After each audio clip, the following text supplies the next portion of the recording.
Bueno, buenas tardes. Buenas tardes. Para empezar, repasar estos 4 puntos que nos habíamos propuesto al principio, que una buena pregunta nos direcciona a una buena respuesta.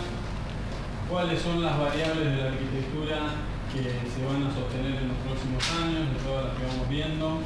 Después siempre ir manejando la variable economía en la sustentabilidad para derribar o por lo menos poner a prueba este principio de decir la sustentabilidad es algo caro. Bueno, poner a prueba ese principio y saber que la sustentabilidad no es algo caro, sino muy sustentable, digamos. Sí puede ser amortizable, pero siempre va a tener un beneficio económico. Después el tema de que tenemos que estar constantemente formándonos y ir aprendiendo nuevas tecnologías y productos, lo vamos a seguir viendo hoy. Y después el tema de quiénes son los actores que intervienen en una construcción, incluso en todas las estructuras económicas, en toda la sociedad, para que la sociedad cada día sea más coherente con el medio ambiente. Y en relación a eso, ¿qué tal? Y en relación a eso, ayer estábamos viendo esta instalación sanitaria de este edificio ubicado en San Fernando, y algo muy interesante que tenía en este caso también es la relación con la reglamentación sobre cómo hacer instalaciones sanitarias. A nivel, digamos, la provincia de Buenos Aires, en la ciudad de Buenos Aires, el tema de las instalaciones sanitarias están reguladas por el viejo reglamento de obras sanitarias de la Nación. Eso es lo que nos rige cómo hacer nuestras instalaciones sanitarias. Ese reglamento dice y explica cuáles son las instalaciones propias para una construcción, cuáles son las que se permiten. Y dentro de esas instalaciones no está mencionada la utilización de agua de lluvia. Después hay un apartado donde dice instalaciones especiales, y habla de que todas las instalaciones que no estén explicadas dentro de ese reglamento se tienen que consultar a la Oficina de Instalaciones Especiales de Obras Sanitarias de la Nación, en los casos excepcionales. Si uno va a hacer una instalación para usar el agua de lluvia y para utilizarlo en inodoros, como no está permitido o no está explicado dentro de las que se permiten, uno tendría que ir a esta oficina. Esta oficina no existe más desde que dejó de existir Obras Sanitarias de la Nación. Entonces, en verdad hay como una especie de bache legal donde, de mi experiencia, los organismos municipales, ¿qué tal? Ante la duda no te lo aprueban porque no tienen herramientas coherentes de aprobártelo. A mí me pasó en una obra en el año 2005 aquí en la ciudad de Buenos Aires, tener que ir, presentar un plano con este tipo de sistemas y literalmente me bajaron la ventanilla en el edificio del plato y me dijeron, no, esto no se puede. Hoy por hoy, hasta hace 6 meses, aprobaron una ley para utilizar el agua de lluvia en los edificios. Los edificios nuevos tienen que empezar a incorporar este tipo de sistemas. Con el correr del tiempo cada vez va a ir siendo más obligatorio. Eso es un avance muy positivo que, bueno, con el correr del tiempo se van tomando conciencia en beneficio de este tipo de tecnología. Esta obra es de hace 2 años y en ese momento, como les decía, que el IDA es muy riguroso con los procesos y que uno le tiene que presentar al IDA los mismos planos que la municipalidad y cumplir no solo con la normativa del IDA, sino con la municipalidad. Para nosotros, usar el agua de lluvia tenía muchas ventajas. Este tipo de instalación nos daba muchas ventajas. Disminuir muchísimo la cantidad de agua que utilizábamos, de agua potable que utilizábamos. Lograr los inodoros justamente con agua, ya sea de condensado o de lluvia, y no utilizar agua potable. Entonces, eso nos permitía muchos créditos. Ahora, cuando yo propongo una instalación de este estilo, tengo que garantizarme que la municipalidad lo va a aprobar. Entonces, lo que tuve que hacer es agarrar el plano, ir a la municipalidad, lograr hablar con el que aprueba los planos y explicarle y decirle, mira, la situación es esta. Tengo este edificio y queremos implementar este tipo de estrategias. Esto es en la provincia de Buenos Aires, San Fernando. Y el que firma me dijo, mira, la verdad que estábamos esperando situaciones como esto para empezar a promocionar este tipo de obras, porque sabemos que no está permitido pero nosotros queremos impulsarlo y vamos a probar este tipo de estrategias. Dentro de otras cosas porque tenemos grandes problemas con las inundaciones. Y como habíamos visto en la planta, es un terreno muy grande, son edificios muy grandes y iba a generar un beneficio a los desagües fluviales de la zona. Cosa que eso es algo también bastante positivo y en donde este tipo de estrategias se ve destrabada cuando los organismos gubernamentales o los organismos administrativos te permiten avanzar. Entonces por ahí podemos tener un cliente, para los que son arquitectos, un cliente que impulsa a querer algo sustentable. Por otro lado puede haber profesionales que sepan hacerlo, pero si no hay una normativa que te permita hacerlo, no es lógico y no habría que hacerlo. En cambio, el hecho de que aparezcan normativas, la administración pública es un actor fundamental para que esto avance. No solo eso, sino también que las promueva, que después vamos a ver cómo hay algunos ministerios que están promoviendo este tipo de estrategias. ¿Hicieron algún esquema para un proyecto que tenga un pozo en medio de la roca? ¿Pozo ciego? Pozo ciego en medio. ¿Y este no te cierra? Que tiene perdón. Sí, en verdad si tiene pozo ciego, ¿esto dónde es? ¿A dónde sería? Cerca de Capilla del Señor. Cerca de Capilla del Señor. En verdad, eso por ahí después te puedo pasar la información más concreta, pero la característica, vos decís para recuperar esa agua, reciclarla. Para que vaya lo menos posible. Ah, bien. A los pozos, para que, o sea, lo que está lo menos posible y además sea lo más seguro. Bien. Cuando lo mandan con plantas. Esto es con plantas, pero tiene un componente que es un decantador, digamos, que es lo que se recomienda antes de los pozos negros. Muchas veces, a mí me tocó trabajar en la provincia de Buenos Aires y directamente de la Cloaca se manda un pozo negro, como está. Eso no es lo más recomendable porque estás mandando jabones, grasas y aceites y eso a la larga tapa las paredes, o sea, no le saca la porosidad. Y bueno, no solo eso, sino también contamina las aguas y al sacarle porosidad se llena más rápido también. En cambio, si vos tenés antes un decantador, un interceptor de grasas y demás, estás mandando agua más pura. Exacto. Exactamente.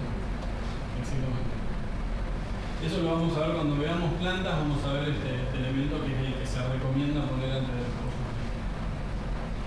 Bueno, habíamos visto este diagrama, habíamos hablado. Bioretención, decía ahí, Sí. ¿Qué significa? Ahora lo vamos a ver. Ahora lo vamos a ver.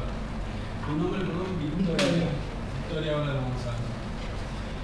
Habíamos visto el tema de cómo se dimensiona una instalación. Por un lado, tener la población con rigor, cuáles son los artefactos que nosotros vamos a tener y compararlo con la misma población, pero con los artefactos que me da la LID.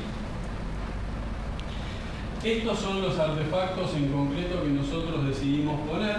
Las griferías encontramos muy buenos productos en FB, son bastante económicas y en inodoros roca. También es bastante racional. Y esto es una cuenta que también era necesaria hacer, en donde nosotros tenemos que averiguar cuál es el valor promedio del uso de nuestro inodoro.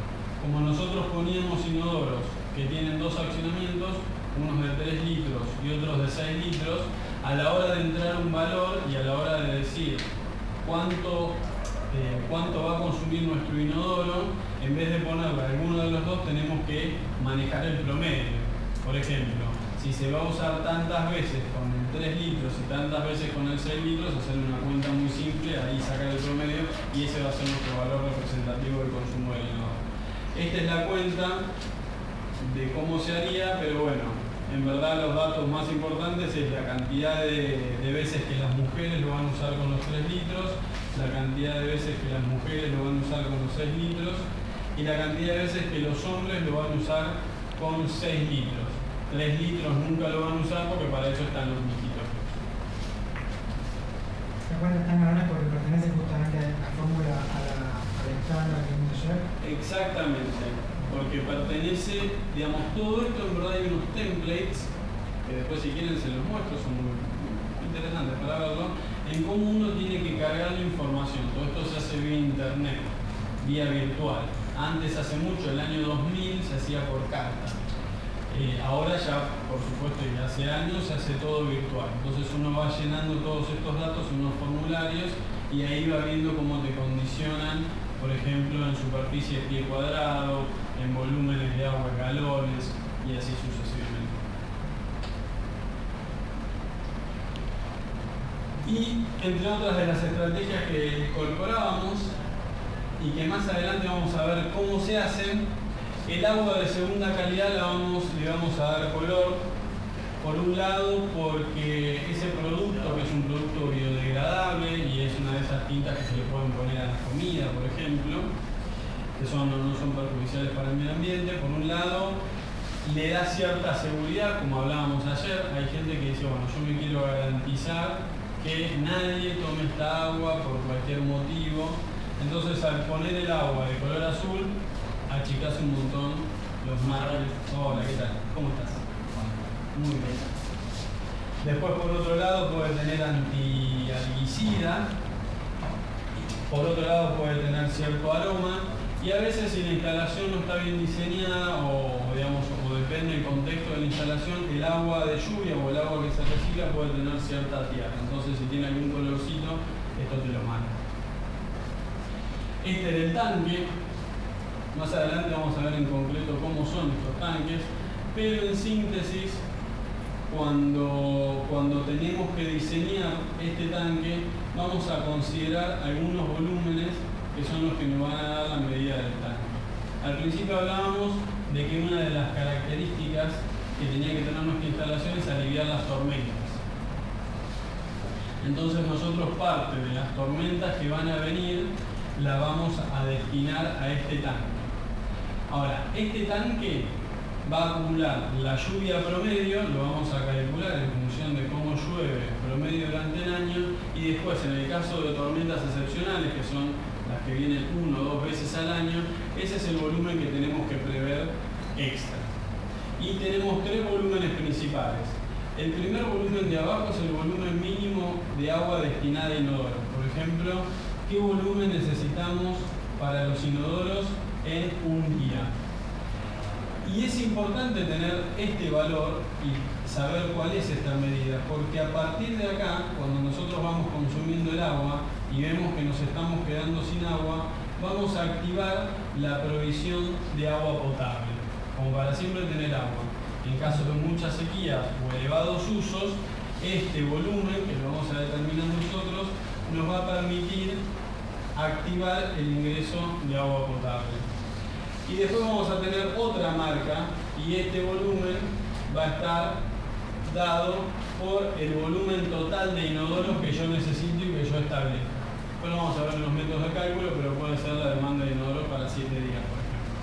Y una vez que yo determino ese volumen, tengo que dejar un espacio extra para que cuando llueve, cuando haya tormentas en demasía, ese volumen, en vez de tirarlo a la red, parte se va a almacenar acá y parte se va a almacenar en lo que es la bioretención. Una pregunta. Sí. Usando esas tintas igual se puede usar para riego el agua.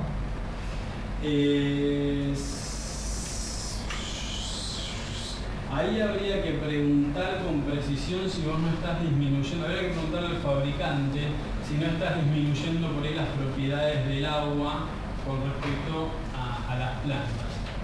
Digamos, mal no le va a hacer, pero no sé si te conviene, digamos. Hay que ver. Eso habría que preguntarle al... No para cultivos, por ejemplo. Claro, por ahí no. Yo estuve trabajando con un laboratorio que se llama Perway. Cuando veamos cómo son esos dosificadores, vamos a... A ver, pasan a tomar el azul. Claro, y por ahí es un producto original que... Esto es a la hora de también hacer ahorro de agua, como decíamos, el tema del riego.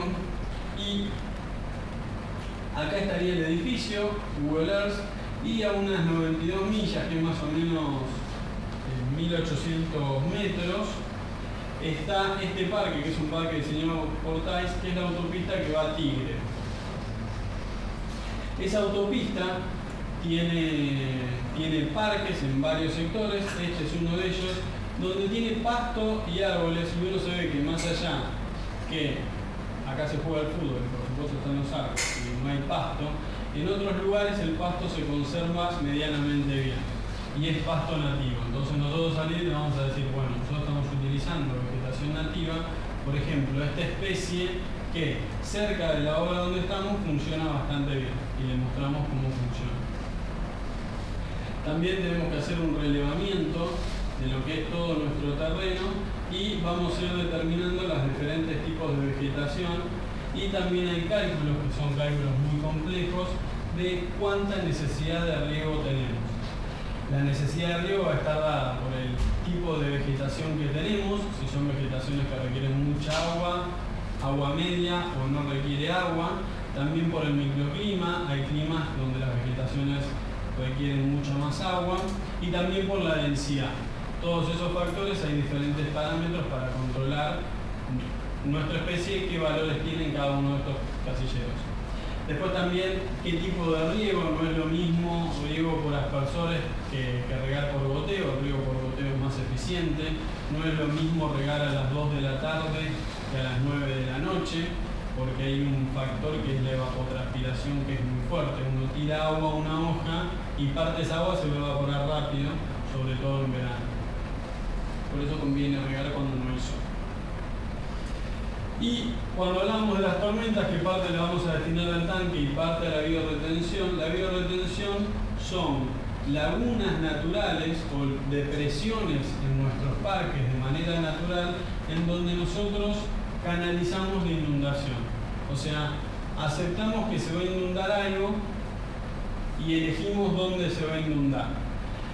La EPA, que es la Environment Protection Agency de Estados Unidos, tiene métodos de cálculo sobre este tipo de tecnología y en Estados Unidos se utilizan bastante. Por ejemplo, este es un estacionamiento de autos. Los estacionamientos de autos se caracterizan por tener mucha superficie impermeable.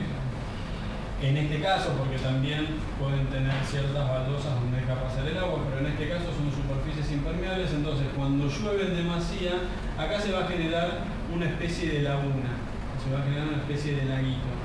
Este laguito con el correr de 2, 3, 4 días se va a empezar a bajar, propio de que la tierra absorbe toda esa agua, entonces todas esas lluvias no son destinadas a la recurrencia. Eso es la biorretención.